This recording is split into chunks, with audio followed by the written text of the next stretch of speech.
Suhas, welcome. Thank you for joining me. Hi, Daniel. I'm really pleased to be here. Thank you for the invite.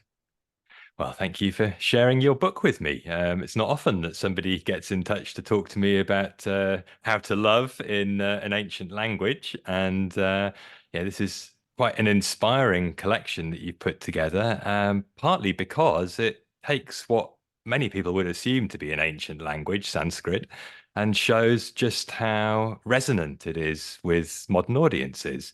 But for you to be able to do that, you've had to engage in some skill with translation. And I wonder if you might like to say a few words, first of all, about how you come to be engaged with Sanskrit at all. As I understand it, you're a postdoctoral physicist. Where does Sanskrit fit into your life? Um, well, I think that Sanskrit has actually had a really long history of people from different fields coming to it. A.B. Keith, who was a Sanskritist professor at Oxford, was a lawyer. We had Ludwig Sternbach, who was, I think, a mathematician. Grassmann, the great linguist, was also a mathematician. So I sort of see myself in that stream where I don't really think my two interests interact. My science and my Sanskrit are separate, but it was sometime when I was in high school that when I was studying Sanskrit in high school. Of course, a lot of people do that in India, but you don't really go very much beyond learning the paradigms. But it really struck me that what was in front of us was an incredible piece of literature and an incredible literary tradition. And I just kept going and going and learning from scholars, and that's how I ended up here. And I think I probably spent as much time reading Sanskrit as anybody professionally involved does. So it's very much a very serious occupation of mine now. You must then have quite a talent for languages, because having myself dabbled at the very elementary level of Sanskrit mastery, I've realized it might be beyond me in this lifetime. And yet, I'm assuming that you've got proficiency in multiple languages. And I wondered if you could perhaps clarify for us just how many you were speaking as you were growing up. If you were learning Sanskrit in school, presumably also English, Kannada, because you grew up in Bangalore. What else crept onto your radar?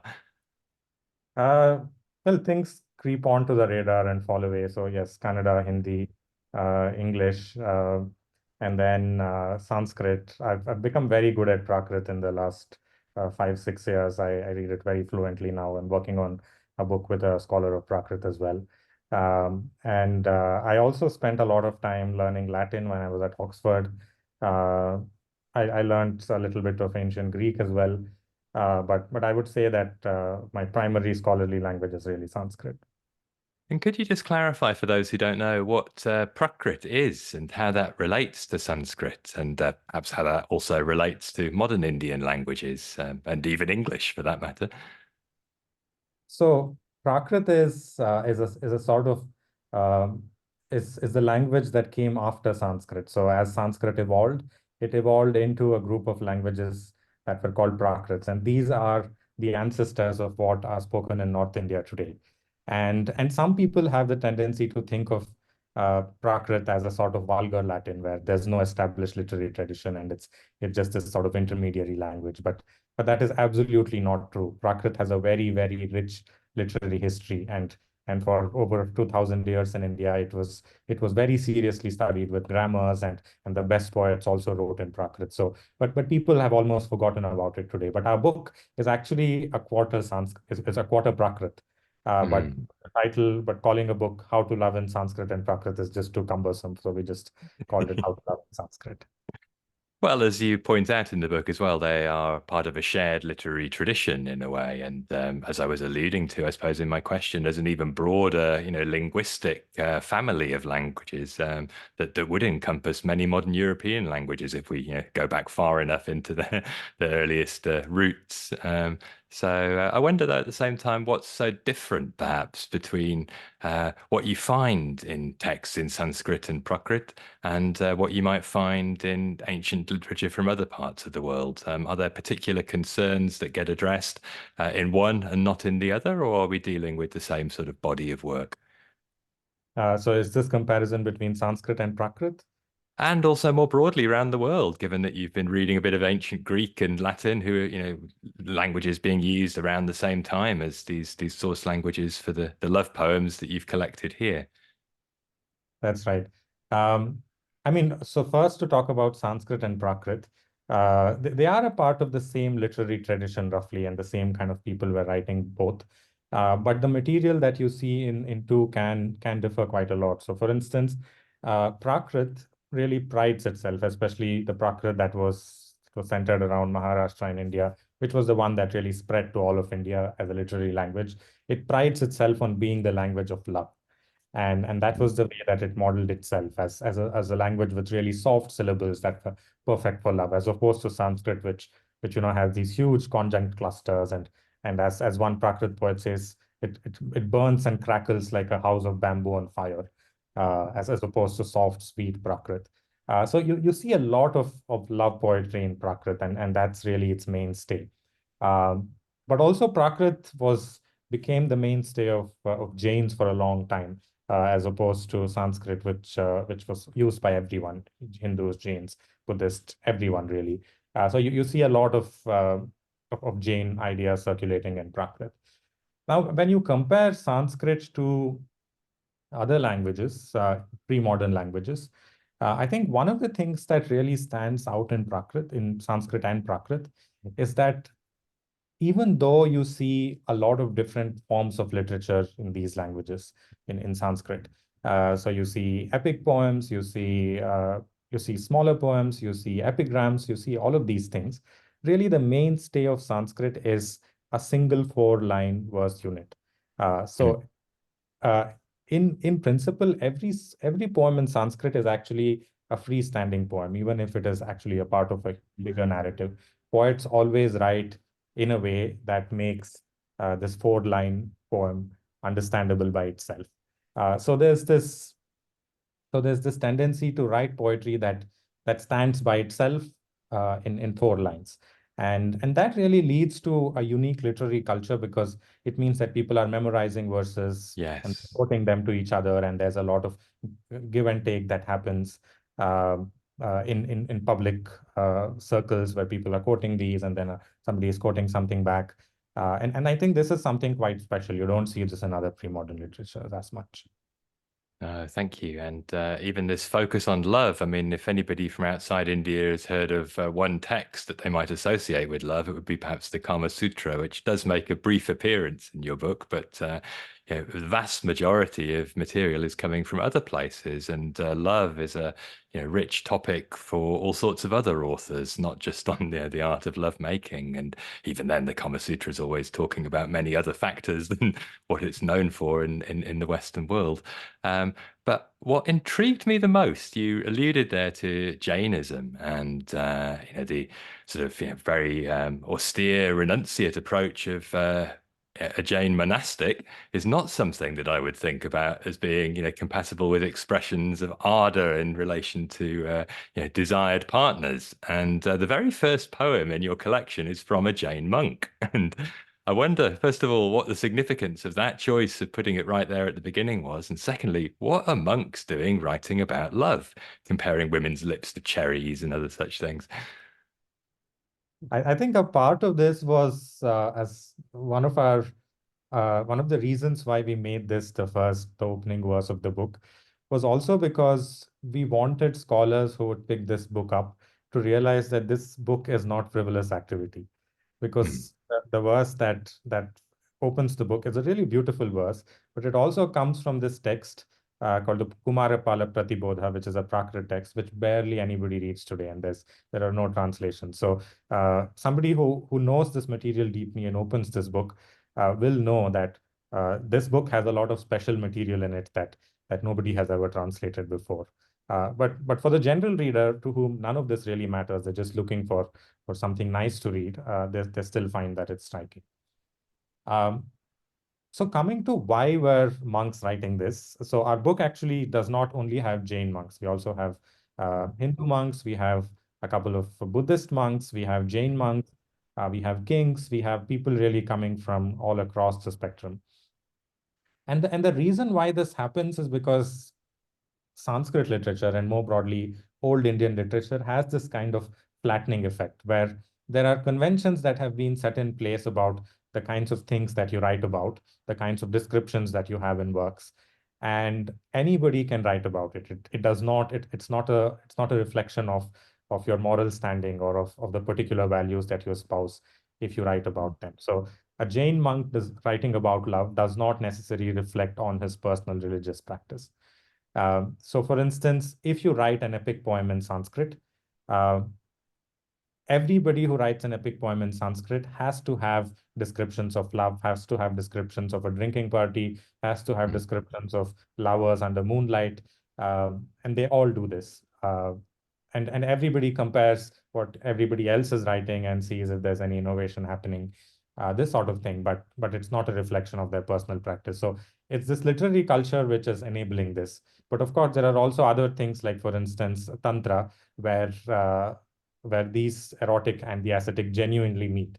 But what you Yes. see in these works is not that. It's a literary phenomenon.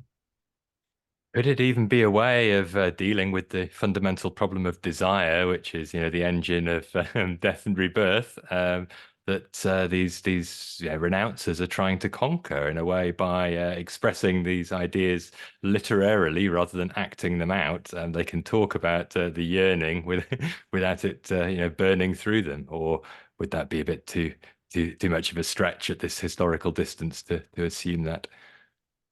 I mean, it's definitely one way of reading it, I think. But if you go to some authors, for instance, Bhartrhari, who also might be of interest to the yoga audiences that you have, but who was also a really amazing poet, and you definitely see this tug in him, which feels like a very very personal tug, which is being drawn in two directions towards the erotic and the ascetic, and then he says things like. Uh, it's either a wife for me or a cave, and there's no in between. And I don't know I don't know which to really choose. So you definitely see this in some authors, but in most authors it's not really very clear. Yeah, yeah. And at the same time, there is the other message. I mean, you have this poem, well, it's less of a poem. It's from one of the Buddha's discourses, I think, describing how one should conduct oneself around women. And it's sort of, basically avoid them. If you can't avoid them, well, be mindful. That's yeah, maybe that's it. Being mindful of the delights that are there without actually, feeling the urge to act on them. That's right, that's right. Which is why our book also has it has a chapter on how to let go, because how to let go is also, in fact, a major feature of Sanskrit love poetry. It's not just about being with your lover, but also knowing that sometimes you have to let go, and then you see a lot of that as well. Absolutely. And, from the yogic point of view, this is the sort of supreme virtue to be cultivated, the ability to keep letting go and to surrender. And there's some lovely lines in there that you quote, which do have a very yogic flavor, particularly this image that's in both the Mahabharata and the Ramayana of the two logs that drift along together and then just flow off in their different directions. And that's our lot here on this, this spinning thing in the middle of nowhere that is planet Earth. To we come into this body and things happen and we maybe get together and all sorts of things delight us, but then it will all fall away. So that reminder is there, and I wonder, was it a conscious choice to end the book with letting go from that perspective because it has that sort of highest quality? Although there are some who debate whether the highest quality is romantic love or the peace that comes from the bliss of surrender. That was very much a conscious decision. I Mm. think both Anusha and I are really we uh, there are nine rasas in the Indian world, and of those nine, probably our favorite might be the Shanta rasa, the one Mm. of letting go, of seeing where the world and its vanities are actually without much fruit in the end. So it was very much a conscious choice. And in fact, we are thinking of writing another book which is based solely on that, with the title How to Let Go in Sanskrit. And we're Mm. writing material for that as well. Could you just clarify for those who've never heard that word rasa before, particularly in the context of literature? They might have heard it in the context of food, but what is meant by these sort of aesthetic flavors, and how does that relate to an author's objectives? Because as a translator, you really have to think about that, it seems. So So the word rasa literally means flavor. Um, and of course, it can refer to the flavor of food. It can refer, it's one of these untranslatables in Sanskrit that mean 100 different things, and you can only gather contextually what it means. But in aesthetic theory, rasa is the sort of the flavor of the text or the flavor of a performance that the author or the person who wrote a play is trying to invoke in the reader or in the audience that is seeing the work. And this is really the primary focus of Sanskrit literature and Sanskrit art of how do you invoke a certain flavor in the audience. So when you read love poetry, the intention is to transport them into this world which is flavored with love. And there are 9 of these rasas, one of them being Shringara, roughly love, but also others. And Sanskrit poets spend an enormous amount of time very carefully crafting verses that can invoke one or two sometimes of these together in combination. Thank you. And if you're then trying to capture that spirit in a language that doesn't really have the same conception, what sort of considerations have to be there for you? How do you transmit this sort of essence? Is it more important then to get the language right for the target audience than it is to stay faithful to the original form of the verse that you might be translating, or do the two somehow get connected, the structure of the Sanskrit and the rasa? Um, this is one of the great challenges of the Sanskrit translator.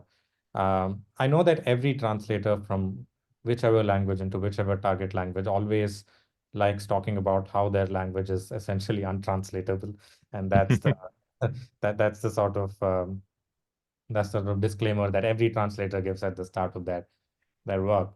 But I should say that Sanskrit has some special features which make it even more untranslatable, especially in terms of rasa. And I'll give you an example for that. Mm. Now, when we translate, say, from English into French or English into German, uh, the rasa of the words is largely in the words themselves, in the meaning of the words. It's in the semantics of the words. It's, for instance, the word royal and the word regal. Now, the word regal is a little bit more, is a little bit higher register than royal is because it's more Latinate. So it's in the meaning of the word. But in Sanskrit, the rasa actually is often not in the meaning of the word at all. So if you take 5 different words for ocean, Ambodhihi, Jaladhihi, Payodhihi, Udadhihi, Varanithihi, they all exactly mean the same thing. There's really no unique register. There's no difference in register between them. But the way that they sound, so the word Samira, which sort of really flows smoothly off the tongue, could be used to refer to wind that's calm and placid. But the word Prabhanjana, which also means wind, could be used to refer to a gale or a hurricane. So it's these kinds of effects of the words, the way the words sound, and what flanks certain words, the particular place in the meter in which they fall. These dictate the rasa that a Sanskrit poem often produces. And this is impossible to translate into any other language, which is a major problem for the translator. And so, for instance, if you take a line, for instance, something like Bhankurvad Bheka Kukshim Bharishu Bhaya Bharod Bhranta Bhogindra Subhru, the the fear that this work invokes comes from the repetition of the bhankurvad bheka kukshim bharishu, and this is impossible to translate, and this is majority of Sanskrit literature. So finally, what ends up happening when a translator translates is that either they translate and the work, and it just feels very prosaic. You end up not really feeling anything when you read the translation, or it just feels like a cliche, and it's not really a cliche in Sanskrit. So the way we get around this is that we choose verses that can be translated, that don't have too much of this dependence. But what happens, what we lose in this process is that the verses that we pick up to translate end up being often funny, witty, or having some kind of an aha to them. So you lose the ones that are really heart-wrenching. because those start sounding prosaic. And I think these are some of the challenges, especially with love poetry. Oh, thank you. And one of the things that you highlighted at one point was just the richness of punning in Sanskrit as a result of these multiple meaning possibilities, and the fact that hearing one word you can hear many different meanings at the same time. And again, that's very difficult to translate. There's one example that you highlight in the footnote that goes with it of a verse related to a pearl, and there's a word for pearl that also means, a liberated, enlightened person, and that double meaning wouldn't be there in English, so you have to come up with a substitute. And I wonder if you feel that works sometimes, or whether it'd be better to just let go of the punning completely. It works sometimes. So we had to spend an enormous amount of effort to think of a parallel for that pun in English, which is the only pun verse in our book. Um, and it can work sometimes, and some people have done a remarkable job of translating puns into English from Sanskrit. Uh, but it should also be said that you can't sustain this kind of parallel punning through an entire work in translation, because in Sanskrit, it's very common to find a pun every fifth or every third verse in many texts, and nobody can really sustain that in English when you translate. Um, so it's really a choice the translator has to make. For instance, Daniel Ingalls in his translation of the treasury of Sanskrit was Subhashita Ratna Kota, which is perhaps one of the most widely read Sanskrit translations today. He Mhm. he puts it all in the footnotes, in the end notes. Actually, he does not translate any pun verses in the main text. But there are others who do that. Uh, Personally, I feel that you should just put everything in the end notes, because especially if you're translating for a general audience, if there is such for Sanskrit, then it just distracts the reader and makes them feel like this is perhaps not worth reading. So I would prefer to put it in the end notes. Well, that's a good point to pick up on, really, because this is a book for a general reader. You've made a lot of conscious choices, I think, that would, in some ways, alienate a scholar. And I did something similar myself when writing a book about yoga, and choosing not to use diacritical marks, for example, which you've also done, and not putting the text of the original alongside the translation. It's all there at the back if anybody wants to check the original, but it's not there for kind of scholarly analysis. It's there to be read for enjoyment, and it should stand or fall on whether or not it is enjoyable reading, I think. And I wonder if you think there's any loss in catering to a general reader. Would there be something that could be more rich, but perhaps a little less accessible if you were to keep some of that attention to detail to the fore?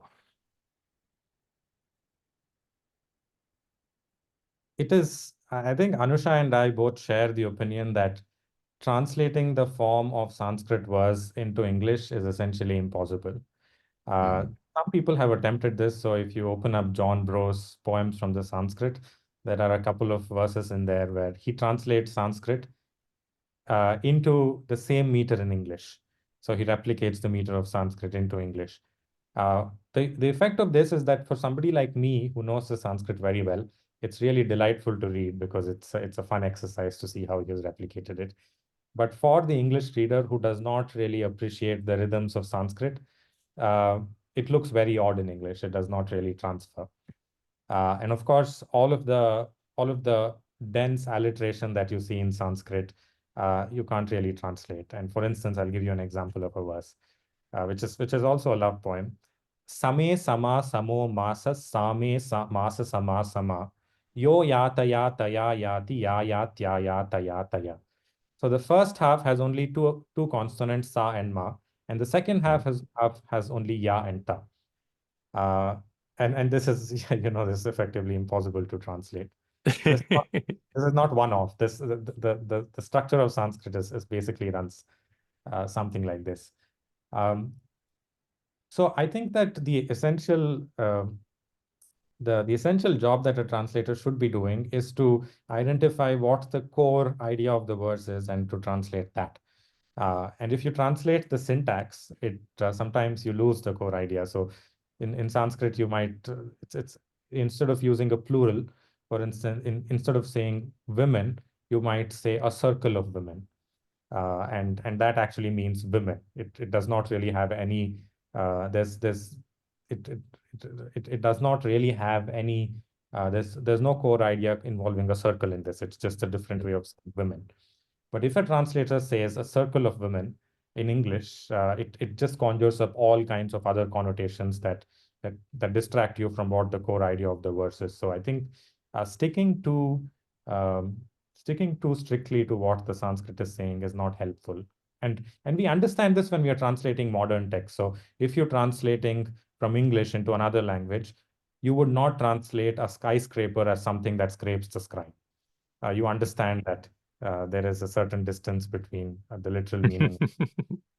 But I think Sanskrit translators, because this is an exotic language in a way, they don't recognize this.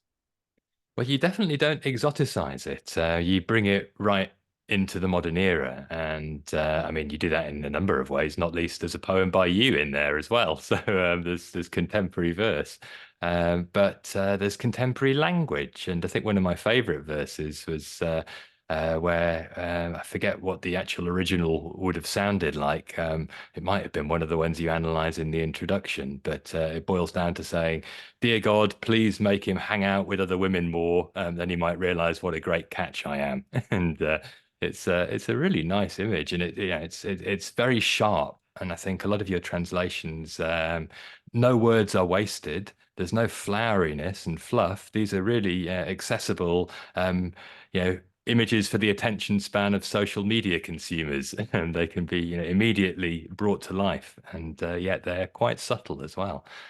So I really do think you've done a great job there. I wonder though if you have any favourites after having searched through, I think it was 150 different works that you consulted to come up with this collection.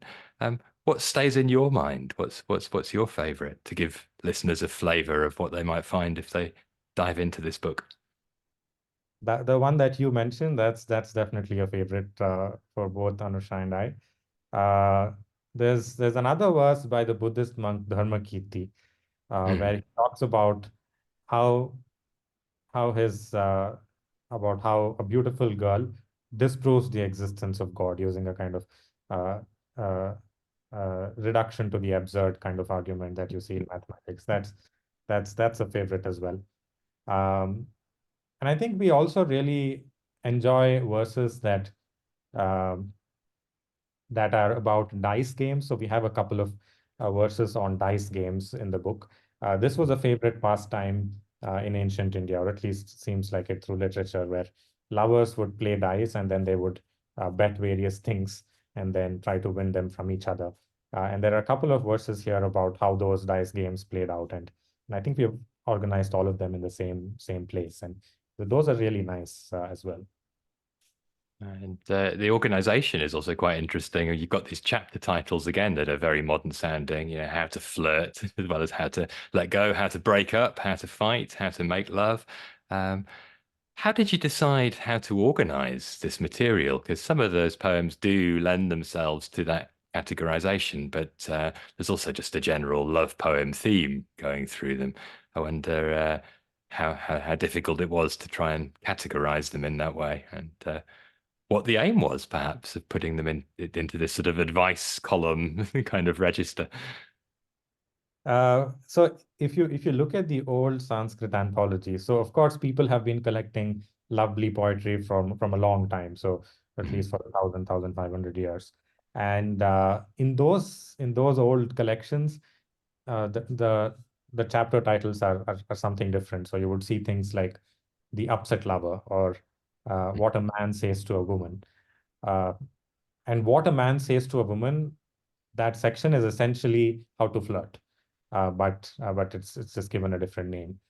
Uh, but we felt like a lot of these titles don't really resonate with the modern audience, because if you have a chapter title that says the rainy season, uh, it doesn't really resonate with us, because one, a lot of us don't really understand what it is like to live in the Indian monsoon, live through the Indian monsoon in a village when your lover is away and you're all alone. That's not a world that exists anymore today. So we Mm. wanted to bring it together in a way that that really resonates with the modern reader. But I think the old titles that the ancients used to use or the old poets used to use are essentially this, but written differently. It's not too different. And it's a good question. Why did we title it as a how-to book? It was perhaps because uh, we felt like these poems are not things that people really read and forgot about. I think that's generally literature and poetry today, where you read something and then you forget about it. But in the Sanskrit tradition, you read a poem, you read it 5 times, and because the meter is so familiar to you, it just sticks in your brain. And then it washes over you again and again and again, hundreds of times till it's really seeped in. And in that sense, every poem is really a how to something. It's really advice about something. Um, and that's what we wanted to get at. And we're also planning several different volumes of this nature, how to that capture different aspects of literature. I'd like to come on to talk about those in a moment because they sound some of them very close to my own field of interest in terms of seeking ancient wisdom and finding peace. But before we get there, I think we should deal with the word "we," and this is a collaborative effort with your wife. And I feel moved to ask about some of the titles, particularly given that you are both scholars. There's a few that stood out to me. The first one is "Don't be a nerd," and it says all your pious reading has ruined you. Another one says "Don't be a book lover," for similar reasons, and ultimately "Don't marry an academic. His lectures are all that he can think about. I can flirt all I like, but I'm not getting any tonight." And I wondered, are we getting a window on life in your household here, or is this a playful game that you were sort of treating us to? Well, I think it's playful, but also we are deeply embedded in this world. So I think it's not been there have been many nights while we wrote this book. Mm. We did a lot of reading for this book, 150 texts. So there have been many nights when Anusha has sat all the way till 10 a.m. or 10 p.m. or 11 p.m. just reading straight from 5 to 11, and I've done the same. And the other has tried to get them to stop and do something else. Uh, so don't be a nerd definitely is a reflection sometimes of the way this book was compiled. Uh, but also, I mean, we are embedded in the world of academics, so we do this does resonate with us. Could you tell us a little bit about Anusha's focus? Because she is actually the sort of technically the Sanskritist, isn't she, in terms of her academic specialization? Is she also a poet? So Anusha's doing a PhD right now, and her focus is on Vedanta philosophy. So she Mm. traces the history of how Vedanta philosophy interacted with literature and especially of dualist philosophy, Madhva philosophy. Uh, Anusha doesn't really write poetry in Sanskrit. That's perhaps only me. This is something that I took very seriously, took up really seriously when I was perhaps in my teens, and Mm. uh, and I really cultivated it to a really high degree. So uh, it's something that I really enjoy doing, and I spent a lot of effort cultivating as well. Do you speak Sanskrit to each other, or only in the context of reading verses aloud? That's right. We speak Sanskrit at home. We also speak some Prakrit at home. Really, we speak a combination of Sanskrit, Prakrit, Kannada, English at home. And we recently had a baby, and we're raising the child bilingually. So Anusha speaks to him only in Kannada. I speak to him only in Sanskrit, and we're seeing where that goes. Amazing, amazing. What words do you find aren't so easy to access if you're speaking Sanskrit? How much of the modern world needs new vocabulary for it? I think a lot of the vocabulary has been coined Mm. already, or at least sometimes I coin it as I go along and I try to stay systematic. But there are some genuine challenges. So, for instance, if you want to say New York cheesecake, what do you really say? uh, so there are these kinds of issues, but yeah, one just has to make some compromises um, as one goes along. And how many people would you estimate are actually capable of speaking Sanskrit in the world? I mean, there's obviously scholars who know how to read it to a very high level who, would struggle to get a sentence out if it wasn't a quotation. And yet at the same time, there are others who claim that there are whole villages that survive being entirely Sanskrit speakers, which I've seen other scholars quibble about and suggest isn't really the case. So I just wonder, from your point of view, you obviously know what you're talking about. Roughly how many people like you are there out there? Difficult to say. So it also raises the question of what does it really mean to speak Sanskrit? Yeah. Uh, because it's really easy to pick up a sort of very rudimentary spoken Sanskrit where you're just you're you're effectively paralleling the grammar. You're mirroring the grammar of the Indian language that you speak, and you're just picking up words from the Indian language that you know, and adding a few suffixes to that to transform them into Sanskrit. And I think that there are many thousands of people in India today who can do this, especially because there was a movement. There's an ongoing movement through the Samskrita Bharati that teaches people to do this. Um, and some of them go on to learn good Sanskrit.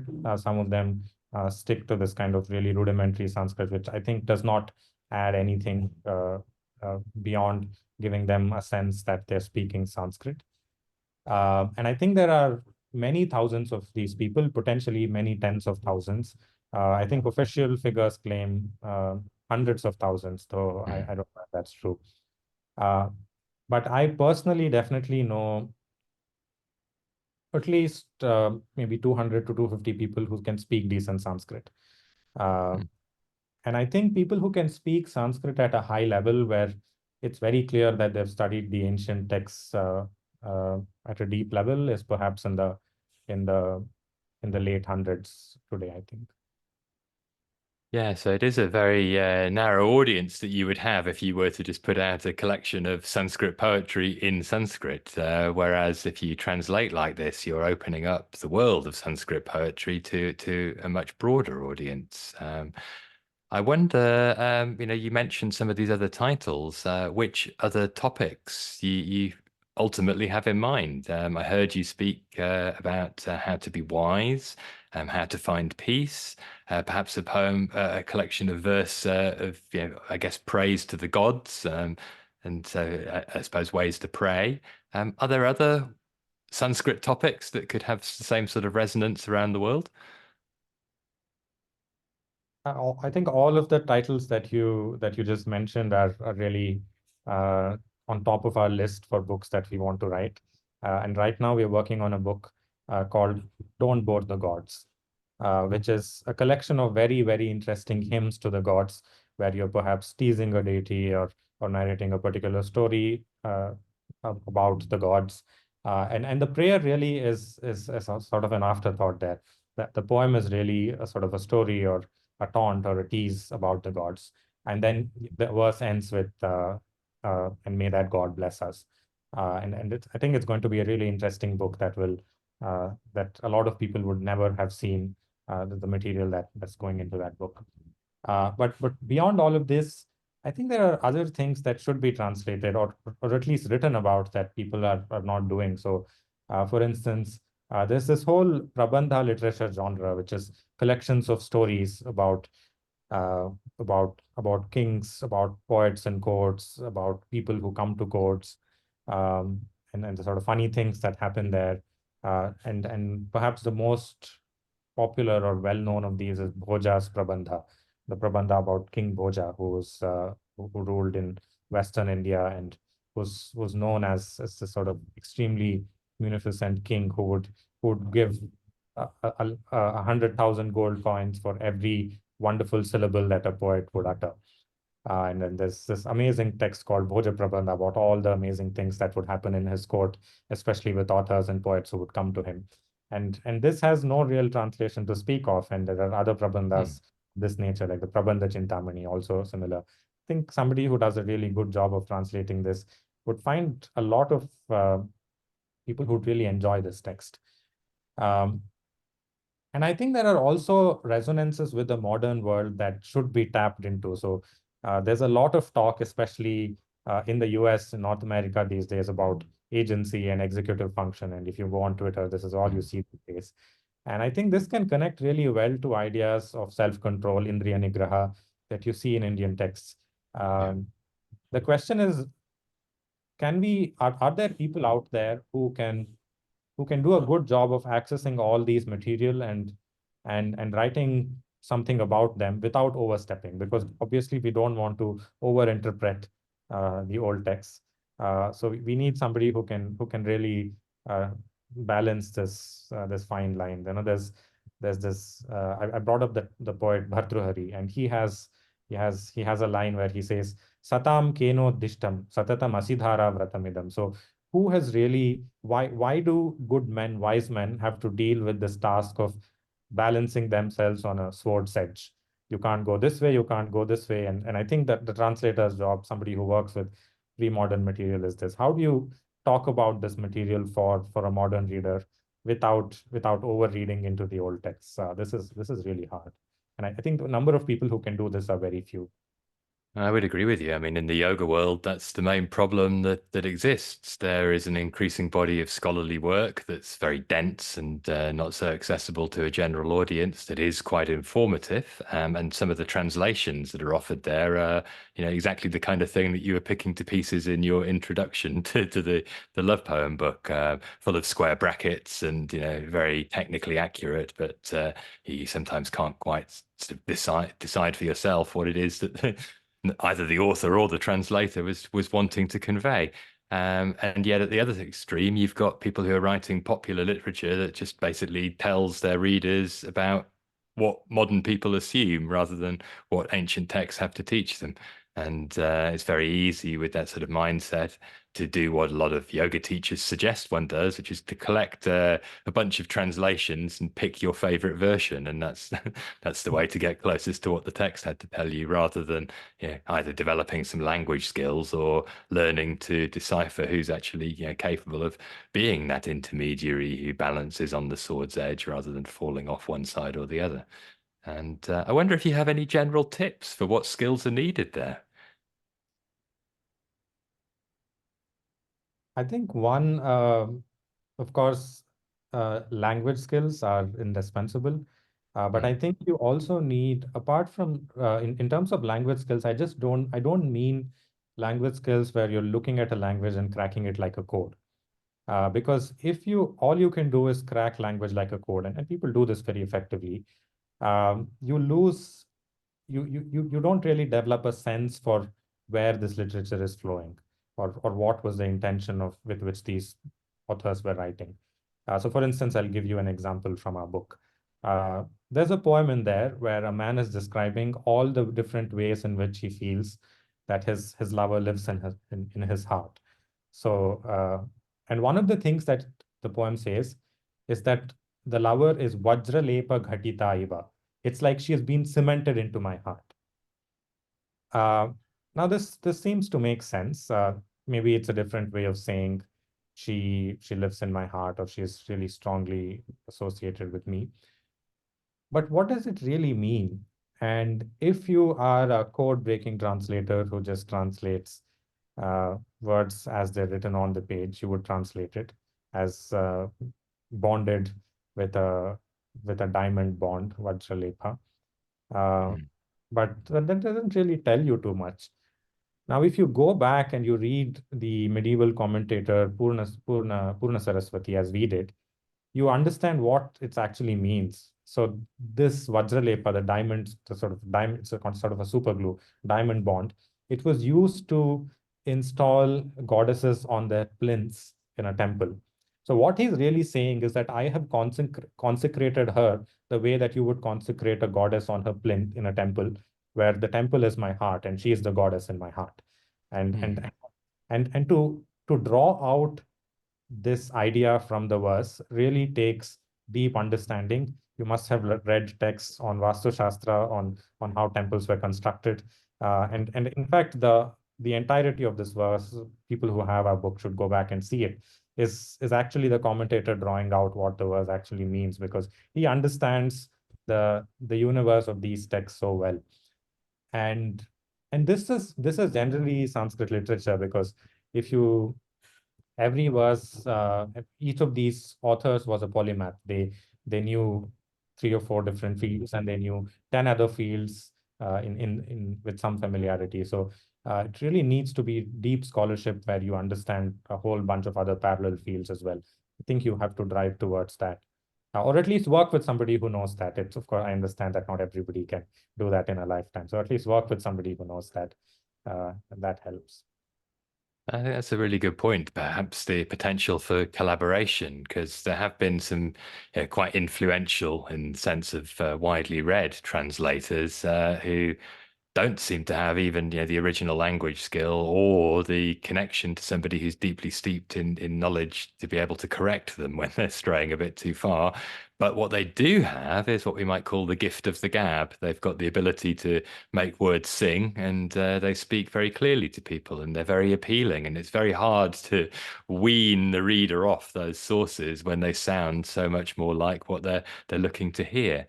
I don't really want to name names, but I'm sure you can imagine some. And I've heard you allude in the past to particularly the translation of the poetry of Rumi, which does have a certain popularity among yoga practitioners, entirely based, I think, on some of these slightly dubious translations, because there's a very specific context to what he was describing, which gets a bit lost. I wonder if you could say something about that, perhaps briefly. Which which are the sort of flaws that one does encounter in something like a collection of Rumi poems that we might not be aware of without this kind of cultural context to support our understanding? Uh, well, the disclaimer that I have to give at the very start is that I do not, I cannot read Rumi in the original. So everything No. here is secondhand. But I think, based on my discussions with friends who actually can read Rumi in the original, one of the biggest criticisms there that actually completely strips away the context of the culture in which especially the Islamic culture in which these verses were embedded from the verses. Mm. So all of the ideas that come from Islamic culture are not transmitted in the verse, and they're really transformed into something that's unrecognizable in the original. Um, and I think that this is also true, for instance, and I've spoken about this before, of the Therigatha, the collection of Mm.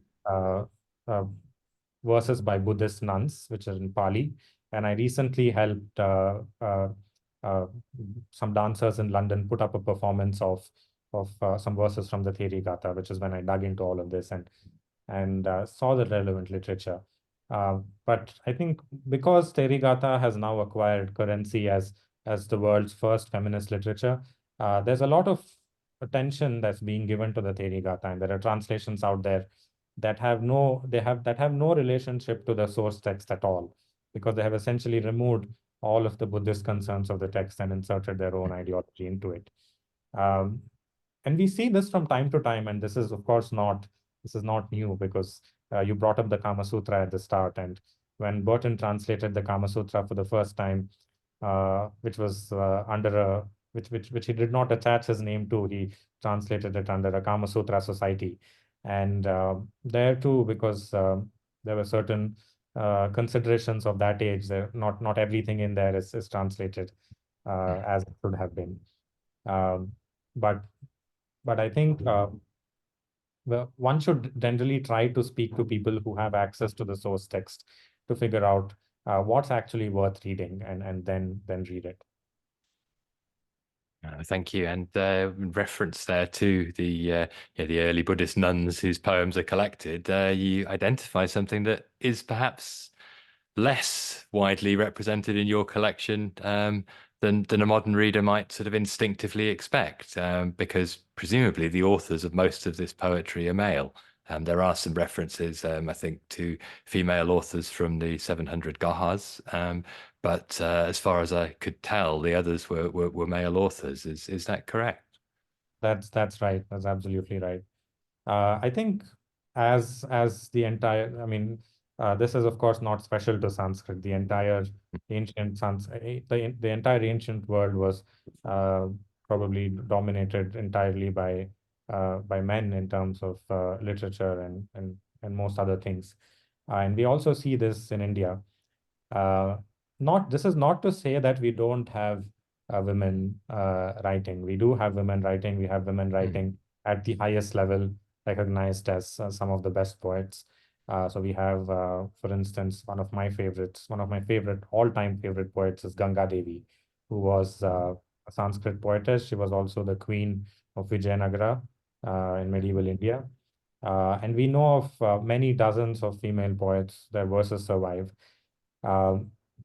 It's just that for this particular book, we couldn't find verses that we thought would translate well into English.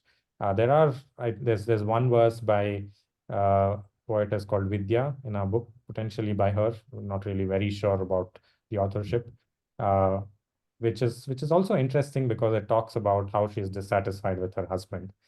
Uh, uh, this does not really reflect on Vidya or her personal relationship with her husband, because often these poems were not written with personal relationships in mind.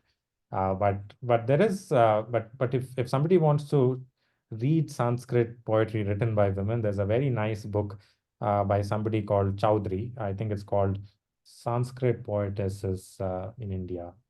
Uh, and people could go check that book out. The translations are very Victorian, but the material is all there. Thank you. Yeah, and sort of in the field of devotion, perhaps there might be more space for women there. There's certainly a number of relatively well-known devotional poets or saints, even whose verses have survived. They maybe didn't talk about love except for the divine in quite the same way, but maybe they'll be creeping in greater numbers into your collection of prayers. I don't know. I think that you're on the right track. But I still feel that men heavily dominate even in the production of hymns and religious literature. There is Absolutely, we can't get away from that. Obviously, if a woman is given less freedom to be out and about, and as you allude to, these poems, as I wasn't necessarily aware, I don't think, before I read your book. Even love poetry is something that's it's performance art. This is very learned people showing off their skills to an appreciative audience, rather than actually producing text that might have been given to a lover, although they are therefore the model that people might use for engaging in that. And there's even a collection of letters that are templates that you've included in the book that suggest that there's a whole business of people sitting out there making sure that they can put together the right material that you need to show your ardor, or the opposite, as circumstances require, even if you haven't got the linguistic skills to come up with words yourself. Absolutely. I mean, today when we read poetry, we imagine that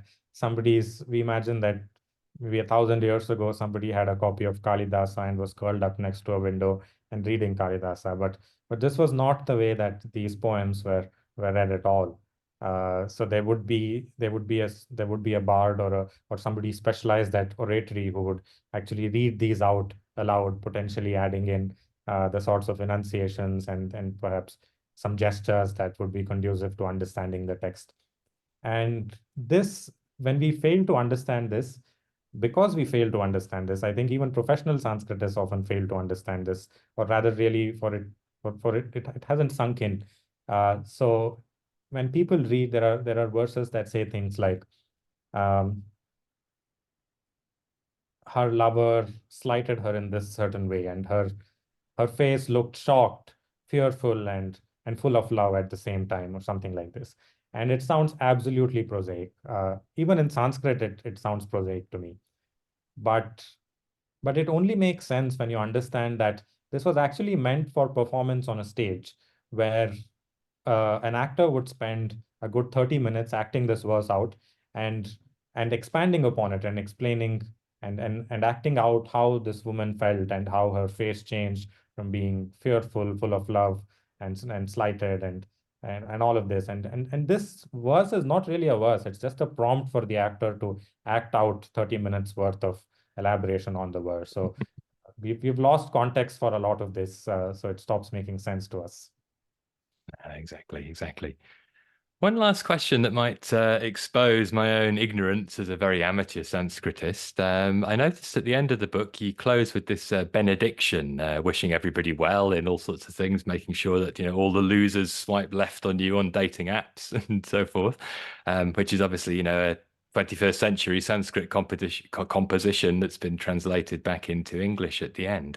But I wondered, did the last word go untranslated, or was that just my inability to read it into what was being said beforehand? So you end with this line, Shiva Mastu Sarva Jagata. And the Sarva Jagata bit, I didn't quite see in there, for the welfare of everybody everywhere. And I wondered if that was a conscious choice or whether I had missed something. That is absolutely right. And I'm really pleased that somebody has actually gone back to the back of the book and looked at the Sanskrit. So that last bit, Shivamastu Sarva Jagataha, we have not translated.